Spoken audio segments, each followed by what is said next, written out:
வணக்கம் நண்பர்களே. இன்டர்நேஷ்னல் ரிலேஷன்ஸில் நாம் ஒரு முக்கியமான கான்செப்டை டிஸ்கஸ் பண்ண போகிறோம். தூதரகங்கள், அதாவது டிப்ளமேட்டிக் மிஷன்ஸ். நீங்கள் கூட நியூஸ் பேப்பரில் படிச்சிருப்பீங்க, இந்திய தூதர் இன்னொரு நாட்டுக்கு போனார், அந்த தூதர் இங்கே வந்தார் அப்படின்னு படிச்சிருப்பீங்க. நியூஸ் சேனல்ஸில் கூட இதை பற்றி டிஸ்கஸ் பண்ணுவாங்க. சரி, இந்த டிப்ளமேட்டிக் மிஷன்ஸ் அப்படிங்கிறது என்ன? இந்த டிப்ளமேட்டிக் மிஷன்ஸ்குள்ளேயே நிறைய வகைகள் இருக்குது, கேட்டகரிஸ் இருக்குது. Emphasis, high commissions, consulate general, இதை போல் இந்த தூதரங்களுக்குள்ளேயே நிறைய கேட்டகரிஸ் இருக்குது. இதுக்குள்ளான வித்தியாசம் என்ன, டிஃப்ரென்ஸ் என்ன, அதையும் இந்த வீடியோவில் நாம் டிஸ்கஸ் பண்ண போகிறோம். சரி, இப்போ இந்த தூதரகம் அப்படிங்கிறது என்ன அப்படிங்கிறத பார்ப்போம். ஒரு நாடு, உதாரணத்துக்கு இந்தியா எடுத்துக்கிட்டோம்னா, இன்னொரு நாட்டில், உதாரணத்துக்கு அமெரிக்காவில் ஒரு ரெப்ரசன்டேட்டிவ் ஆஃபீஸை அவங்க வச்சுருப்பாங்க. காரணம் என்னென்னா, இந்த ரெண்டு நாடுகளுக்குள்ள ஒரு நட்புறவு இருக்கணும். டே டு டே பேசிஸில் ரெண்டு நாடுகளுக்குள்ளே இருக்கக்கூடிய அந்த ப்ராப்ளம்ஸ் எதாக இருந்தால் அதை அப்பப்போவே சால்வ் பண்ணணும். அது இல்லாமல் ஃபாரின் பாலிசி மேட்டர்ஸில் இருக்கக்கூடிய இந்த இஷ்யூஸ் அது எதாக இருந்தாலும் அதை அப்பயே ரிசால்வ் பண்ணணும். அது இல்லாமல் இந்தியன்ஸ், அமெரிக்காவில் வாழக்கூடிய அந்த இந்தியன்ஸ்க்கான அந்த ப்ரொடெக்ஷன், பாதுகாப்பு, அது எப்பயுமே தேவை. அதை என்ஷூர் பண்ணணும். அவங்களுக்கு ஏதாவது தேவைகள் இருக்குன்னா அதை பூர்த்தி செய்யணும். ஏதாவது ஒரு கிரைசிஸ் வருது, ஒரு டிசாஸ்டர் வருதுன்னா அதில் உடனே அங்கே இருக்கக்கூடிய அந்த இந்தியர்களை மீட்டு இந்தியாவுக்கு கொண்டு வரணும். இல்லை அவங்களுக்கு என்ன ஹெல்ப் தேவையோ அதை உடனடியாக செய்யணும். அது இல்லாமல் ஜென்ரலாக எக்கனாமிக்கலாக பார்த்தீங்கன்னா, இந்த ட்ரேட் ரிலேட்டட் இஷ்யூஸ், இந்த வர்த்தகம் சார்ந்த அந்த விஷயங்கள்லாம் ஸ்மூத்தாக போதா, இதில் ஏதாவது பிரச்சனைகள் வருதா, இதெல்லாம் கூட ரெகுலராக பார்த்தீங்கன்னா கண்காணிச்சுக்கிட்டே இருக்கணும். அப்போ அந்த டே டு டே ரெகுலர் அந்த அஃபேர்ஸை நாம் டிஸ்கஸ் பண்ணுறதுக்காகவும் ரிசால்வ் பண்ணுறதுக்காகவும் எப்பயுமே ஒரு ரெப்ரசன்டேட்டிவ் ஆஃபீஸ் தேவை. இதனால தான் பார்த்தீங்கன்னா ஒரு நாடு இன்னொரு நாட்டில் ஒரு ரெப்ரசன்டேட்டிவ் ஆஃபீஸை எப்பயுமே வச்சுருக்கோம். அதுதான் அந்த தூதரகம் அப்படின்னு சொல்கிறோம். இங்கிலீஷில் டிப்ளமேட்டிக் மிஷன் அப்படின்னு சொல்லுவாங்க. நீங்கள் இப்போ நியூ டெல்லி பார்த்தீங்கன்னா, நம்ம நியூ டெல்லியில் லைனாக அந்த டிப்ளமேட்டிக் மிஷன்ஸ்லாம் இருக்கும். மற்ற நாடுகளுடைய அந்த டிப்ளமேட்டிக் மிஷன்ஸ் இருக்கும், எம்பசிஸ் இருக்கும், ஹை கமிஷன்ஸ் இருக்கும், கன்சுலேட் ஜெனரல்ஸ்லாம் இருக்கும். இதை தான் நீங்கள் புரிஞ்சுக்கணும்.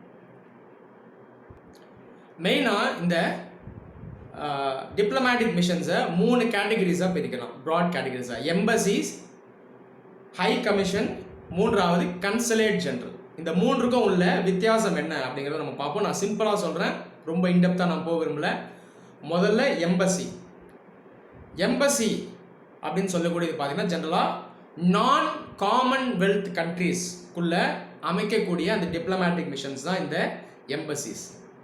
எம்பசிஸ் மெயினாக பார்த்தீங்கன்னா, அந்த இன்னொரு நாட்டில் இருக்கக்கூடிய கேபிட்டல் சிட்டிஸில் தான் மெயினாக இருக்கும். கம்பல்சரியாக கேபிட்டல் சிட்டிஸ்லாம் இருக்கணும்னு அவசியம் இல்லை. ஆனால் பெரும்பாலும் ஒரு நாடு இன்னொரு நாட்டில் அந்த ரெப்ரசன்டேட்டிவ் ஆஃபீஸ் அமைக்கும் போது, அதாவது அந்த எம்பசி அமைக்கும் போது, அந்த கேபிட்டல் சிட்டியில் தான் அதை அமைச்சிருப்பாங்க.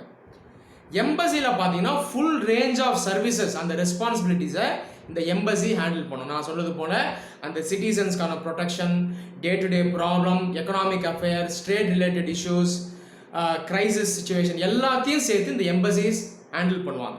சிம்பிளாக சொல்ல போனால் ஒரு ஃபுல் டைம் ஆஃபீஸ் தான் இந்த எம்பசி. இந்த எம்பசியை ஹெட் பண்ணக்கூடிய அந்த அதிகாரி, அவரை அம்பாசிடர் அப்படின்னு சொல்லுவாங்க. ஜெனரலாக நான் சொன்னது போல் இந்த எம்பசி பார்த்தீங்கன்னா பெரும்பாலும் இந்த கேபிட்டல் சிட்டியில் தான் இருக்கும். நான் சொன்னது போல் இந்தியாவில் நீங்கள் நியூ டெல்லிக்கு போனீங்கன்னா பல நாடுகளோட எம்பசி அந்த நியூ டெல்லியில் நீங்கள் பார்க்கலாம். அடுத்தது ஹை கமிஷன். ஹை கமிஷன் அப்படிங்கிறது பார்த்தீங்கன்னா எம்பசி போலவே தான். ஆனால் இந்த ஹை கமிஷனுங்கிறது காமன்வெல்த் நாடுகளுக்குள்ள அமைக்கக்கூடிய அந்த டிப்ளமேட்டிக் மிஷன். மொத்தம் 54 காமன்வெல்த் நாடுகள் இருக்குது. இந்தியா, ஆஸ்திரேலியா, கனடா உட்பட. இந்த காமன்வெல்த் நாடுகள்லாம் ஒரு காலத்தில் பிரிட்டிஷ் ரூல் கீழே இருந்தாங்க. இப்போ எல்லாமே இண்டிபெண்ட் ஆகிடுச்சு. ஆனாலும் ஒரு காலத்தில் எல்லாமே ஒன்றா பிரிட்டிஷ் ரூல் கீழே இருந்ததுனால இன்னைக்கு தேதியில் நம்ம எல்லாரும் நட்புறவு வச்சுக்கலாம் அப்படின்றதுக்காக காமன்வெல்த் அப்படின்ற ஒரு அமைப்பு கீழே இந்த நாடுகள் எல்லாம் இருக்குது. இந்த காமன்வெல்த் நாடுகள்லாம் இருக்கு இல்லையா, இவங்களுக்குள்ள அமைக்கிற அந்த டிப்ளமேட்டிக் மிஷன், அந்த தூதரகங்களை நாம் என்ன சொல்கிறோம்னா ஹை கமிஷன் சொல்கிறோம். இதுவும் பார்த்தீங்கன்னா எம்பசிஸ் போலவே full time office, full range of சர்வீசஸை ப்ரொவைட் பண்ணக்கூடிய அந்த ஆஃபீஸஸ் தான். ஆனால் இது பேர் மட்டும் ஹை கமிஷன் அப்படின்னு நம்ம வச்சுருக்கோம். இதுதான் நீங்கள் புரிஞ்சுக்கணும்.